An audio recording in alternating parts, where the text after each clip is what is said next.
Ayan, magandang umaga po sa lahat dyan. Kami po ay may serve mamaya alas 8. Kaya habang wala pa yung oras namin, ay mayroon po muna akong i-interview na isang altar server na isang gwapong-gwapo. So, kuya, pangalan mo? Ako po si Ha? Jan Aynan, Giaw po. Ano yung Giaw? Gonzal ako. Gonzal. Wow. Sana school mo? BCC rin po. Ilan taon ka na ngayon? Mag-14 po. Anong grade ka na ba? Grade 9. Mag-ano kayo? Classmate kaya? Hindi po. Pero mag-school yan. Ka-school lang. So, gaano ka nakatagal maglingkod dito sa ating simbahan?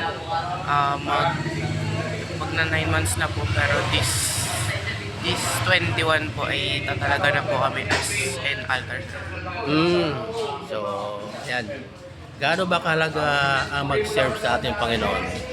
Ang kalagahan po ng pag-serve sa ating Panginoon ay ibigay po sa natin lahat sa Kanya at kailangan po natin gawin lahat para sa Panginoon sapagkat siya po ang nag-iisang Diyos natin.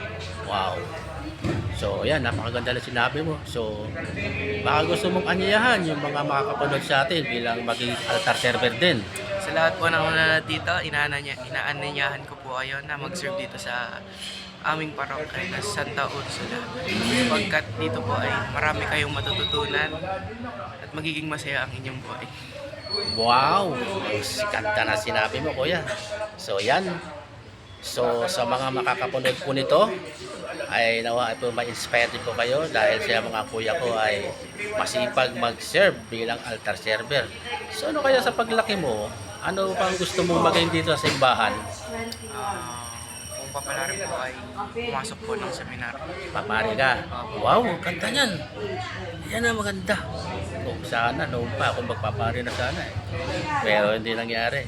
So maganda yan. Tuloy mo na yung devotion mo na yan. Para sa ganun, mas mapalapit pa tayo sa Panginoon. Narito lang ang biyaya sa simbahan. Kahit saan ka mahadistinong parokya, dyan lang ang biyaya.